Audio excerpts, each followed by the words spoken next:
सुप्रभात बच्चों, कैसे हैं आप। मुझे उम्मीद है कि आप अपनी जगह पर कुशल होंगे। आज हम आपके दोहराई के लिए पाठ लेंगे।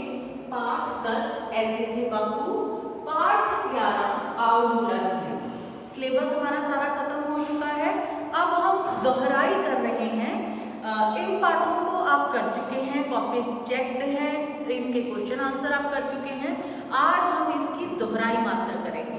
ऐसे थे बापू, आपने जैसे पढ़ा है पाठ, वीडियो भी आपको भेजा गया था, तो आपको पता है कि किसके बारे में बात की गई है।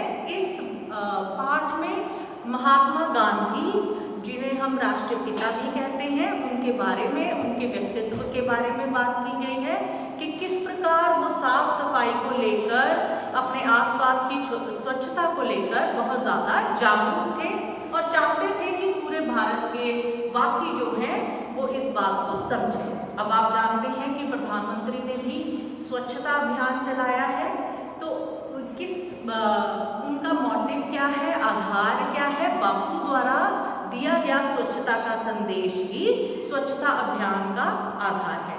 तो आज हम इसी के बारे में पढ़ेंगे। एक बार इस पाठ को मैं आपको थोड़ा सा पढ़ के बताती हूँ, क्योंकि हम ये पहले कर चुके हैं तो इसलिए बहुत ब्रीफ में नहीं होगा।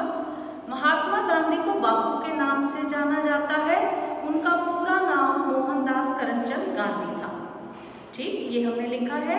उनका जन्म 2 अक्टूबर 1869 को पोरबंदर, गुजरात में हुआ। बापू बहुत सीधा साधा जीवन जीते थे। यहाँ बताया गया है कि किस प्रकार वो बहुत ज़्यादा सिंपल लिविंग, हाई थिंकिंग में यकीन करते थे। वह एक कुटिया में रहते और चरखे पर सूत काटते थे।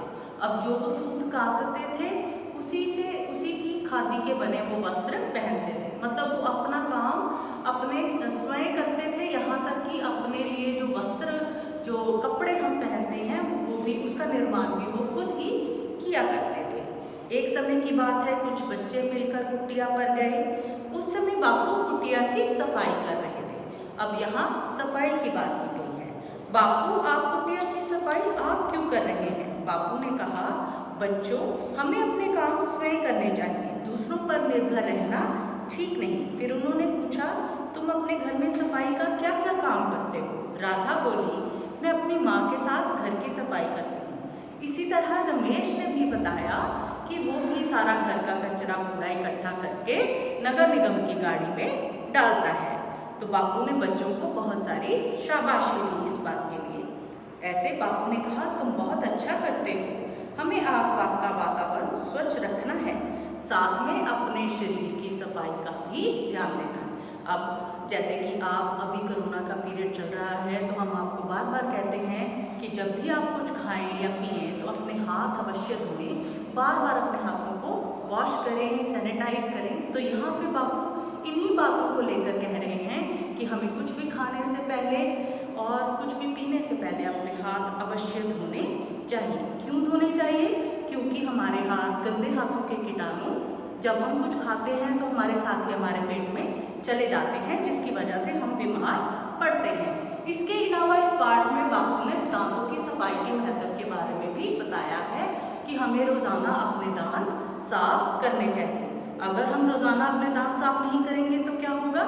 हमारे दांतों में कीड़ा लग जाएगा। ठीक, इस तरह इस पाठ में हमने गांधी जी के व्यक्तित्व के बारे में पढ़ा, उनकी स्वच्छता के बारे में क्या विचार थे वो पढ़े। क्वेश्चन एक बार देख लेते हैं। इस पाठ में किस बात की चर्चा की गई है? इस पाठ में स्वच्छता पर चर्चा की गई है। बापू जी का नाम क्या था? बापू जी का नाम मोहनदास करमचंद गांधी था। उनका जन्म कब हुआ? उनका जन्म 2 अक्टूबर 1869 और कहाँ हुआ? पोरबंदर, गुजरात में। बापू जी का जीवन कैसा था? बापू जी का जीवन सीधा साधा था। बापू जी कुटिया का कौन सा काम करते थे? बापू जी अपनी कुटिया की सफाई स्वयं करते थे। राधा घर का क्या काम करती थी? राधा अपनी माँ के साथ रसोई में हाथ बटाती थी, घर की सफाई करती थी। हमें दांतों की सफाई क्यों करनी चाहिए? हमें दांतों की सफाई करनी चाहिए ताकि हमारे दांतों में कीड़ा ना लगे। ठीक है बेटा। अब हम अगला चैप्टर करेंगे, पाठ 11 आओ झूला है। मैंने आपको बताया था कविता किस महीने की है, सावन महीने का वर्णन है। आप सभी जानते हैं सावन के महीने में बहुत ज़्यादा बारिश होती है, फूल भी खिलते हैं और नए नए पत्ते निकलते हैं। तो यहाँ पे सावन के मन भावन दृश्यों का वर्णन किया है कि किस प्रकार बच्चे जो हैं वो इस महीने में उत्साहित होते हैं। आया सावन झूम के आकाश में बिजली कड़के, बादल पानी भर लाते, रिमझिम फुहार लगाते। अब यहाँ पे वो लड़की कहती है कि सावन जो है वो झूम के आ गया है, मतलब सावन का महीना आ गया है, आकाश में बिजली कड़के। कड़कना का क्या मतलब होता है? चमकना। कड़कना जोर से चमकना, बिजली जो है आकाश में जोर से चमक रही है।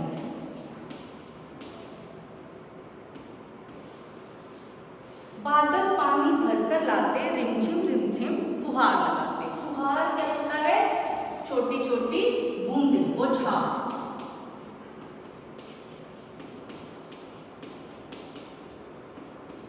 बूंदे बरसना, ठीक, इसे हम क्या कहते हैं? फुहार।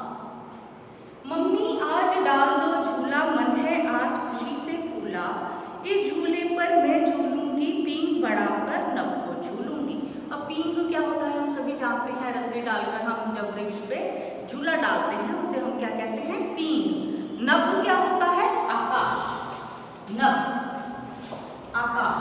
तो लड़की अपनी माँ से कह रही है कि झूला डाल दो मम्मी, मैं बहुत खुश हूँ, अब झूला डाल दो और मैं इतनी जोर से झूला झूलाऊंगी कि मैं आकाश को छू लूंगी। नभ क्या होता है बेटा? आकाश। सलमा मुझे झुलाएगी, गीत खुशी के गाएगी। सलमा जो उसकी फ्रेंड है, सखी सहेली है, वो क्या करेगी? वो उसको झूला झुलाएगी और खुशी के गीत दोनों गाएंगी।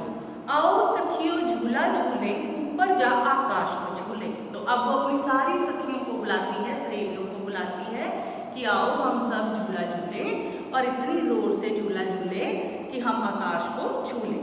रिमझिम बूंदे बरसते, डाली डाली कलियां खिलती। कलियां क्या होती हैं? बर्ड्स जिसको बोलते हैं, छोटे फूल जब अभी फूल निकलते ही हैं उनको हम क्या कहते हैं?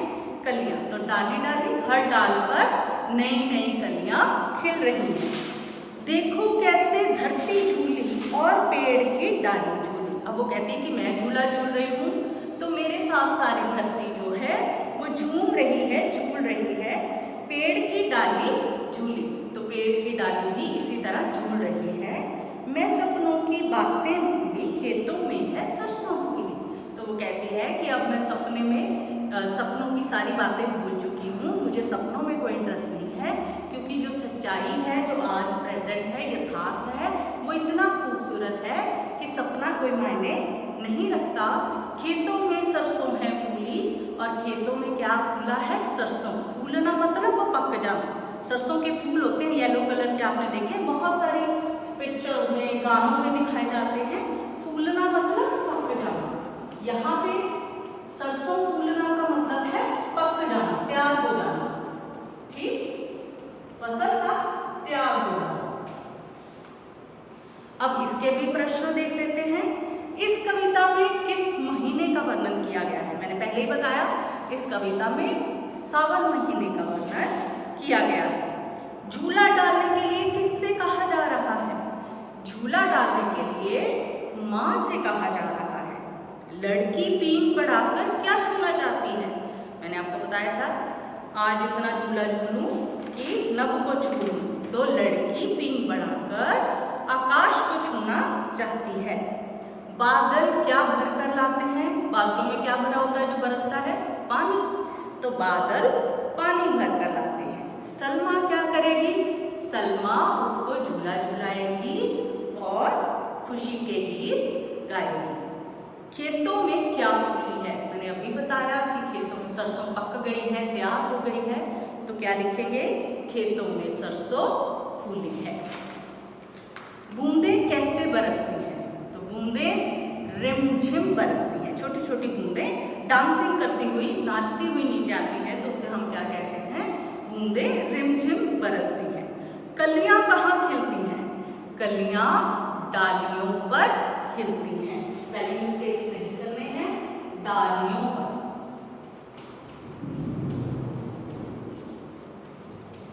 और जब भी प्रश्न उत्तर दिए जाते हैं या काव्यांश दिया जाता है तो आप बेटे कविता की लाइनें नहीं लिखेंगे, इसका पूरा सेंटेंस बनाकर आप उसका उत्तर देंगे। ठीक, मुझे नहीं लगता कि इन पाठों में कोई भी मुश्किल आपको होगी। अब हम कर लेते हैं फूलों के नाम। ये आप सबको आते हैं, कोई मुश्किल नहीं है। फूलों के नाम तो बहुत पहले भी 2-3 बार कर चुके हैं, तो आपको अच्छे ढंग से आते हैं। आपको जो अच्छे लगते हैं आप वो नाम लिखिए जो आपको इजी लगते हैं। सबसे पहले आप, जब ये रिवीजन वीडियो है तो मैं चाहती हूँ आप अपनी कॉपियाँ खोलें, अपने आप लिखें। जब आपको लगे कि मैम के स्पेलिंग के साथ आपके स्पेलिंग मिलते हैं तो उसको टिक करें, ठीक लगाएं। इसी तरह आपको पता चलेगा कि आपको कितने आते हैं। पहला मैं लिखूंगी गुलाब, सबसे आम, सबने देखा हुआ है। कमल, गेंदा, गेंदा का फूल देखा है? हाँ, सबने देखा होगा। सूरजमुखी,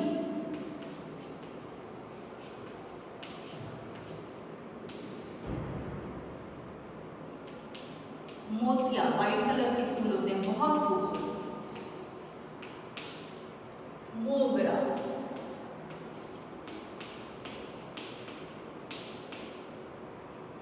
चंपा, चमेली, जूही, बनफूल,